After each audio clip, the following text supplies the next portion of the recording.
Napoleon Bonaparte's story began on the rugged island of Corsica in 1769. Born Napoleon Bonaparte, he was the second surviving son of Carlo Bonaparte, a lawyer, and Letizia Ramolino. Corsica, recently acquired by France, was a land of proud traditions and simmering resentment towards its new rulers. Despite their modest nobility, the Bonapartes struggled financially. Napoleon's education, however, proved crucial. He excelled in mathematics and military history at French schools, showing a keen intellect that would later serve him well on the battlefield. His Corsican heritage marked him as an outsider, but it also instilled in him a fierce determination to prove himself.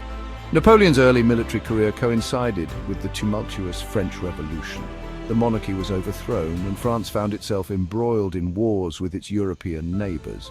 This chaotic period provided an opportunity for ambitious young officers like Napoleon to rise through the ranks. His first major success came at the siege of Toulon in 1793. Napoleon's tactical brilliance in commanding artillery at Toulon earned him recognition and promotion to brigadier general at the young age of 24.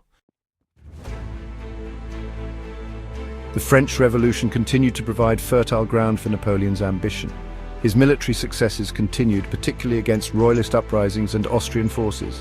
In 1796, Napoleon took command of the Army of Italy. This campaign would prove to be a turning point in his life and solidify his reputation as a military genius. Napoleon's Italian campaign was a masterpiece of strategic brilliance and audacious maneuvers. He outmaneuvered and defeated the larger Austrian armies in a series of victories that astonished Europe. His victories brought much-needed resources and stability to a France still reeling from the revolution. Beyond military triumphs, Napoleon demonstrated a keen political mind. He negotiated treaties, established republics in conquered territories, and skillfully managed the complex web of Italian politics. His victories in Italy made him a national hero in France. People saw in him a strong leader who could bring order and glory to a nation weary of turmoil. The Egyptian campaign, though ultimately a military setback, showcased Napoleon's ambition and his ability to captivate the imagination. He brought with him scholars and scientists aiming to study and document Egyptian history and culture. This fascination with Egypt and its ancient civilization further fueled the image of Napoleon as a man of enlightenment and progress. While Napoleon campaigned in Egypt, France faced renewed threats from its European rivals. The Directory, the government in power, proved weak and unstable. Napoleon, sensing an opportunity, returned to France in 1799. Napoleon's return was met with a mix of relief and apprehension. The public, weary of instability, saw in him a savior. The Directory, threatened by his popularity, sought to marginalize him. Napoleon, however, with his characteristic boldness, staged a coup d'état on November 9, 1799, effectively seizing power. This bloodless coup, known as the coup of 18 Brumaire, marked the end of the French Revolution and the beginning of Napoleon's consulate. Napoleon's rule as first consul was marked by a blend of authoritarianism and reform. He centralized power, curtailed press freedoms, and suppressed dissent. Yet he also implemented lasting reforms that modernized France and left an enduring legacy. The Napoleonic Code, a comprehensive legal system, standardized French law and influenced legal codes across Europe. In 1804, Napoleon crowned himself Emperor of the French. This act, while criticized by some as a return to monarchy, solidified his grip on power and reflected his ambition to establish a dynasty. Napoleon's coronation was a grand spectacle designed to legitimize his rule and evoke the grandeur of past empires.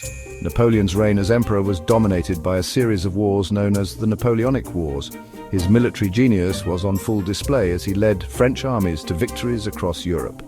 The Battle of Austerlitz in 1805, a decisive victory against the combined forces of Austria and Russia, is considered one of his greatest triumphs.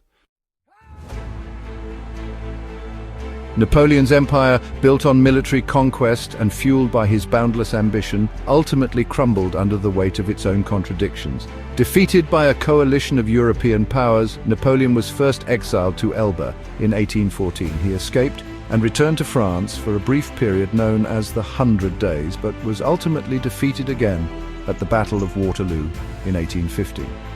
Exiled to the remote island of St. Helena, Napoleon spent his final years reflecting on his tumultuous life. He died in 1821 at the age of 51. Napoleon's death, however, did not erase his impact on France and Europe. Napoleon's legacy remains complex and contested. He was a military genius who revolutionized warfare, a ruthless dictator who crushed dissent, and a reformer who modernized France. His Napoleonic Code continues to influence legal systems around the world. His conquests spread the ideals of the French Revolution even as his empire ultimately crumbled. As we reflect on Napoleon's enduring legacy, we invite you to join our journey through history. If you enjoyed this video, please like, comment, and subscribe for more fascinating stories from the past. Thank you for watching.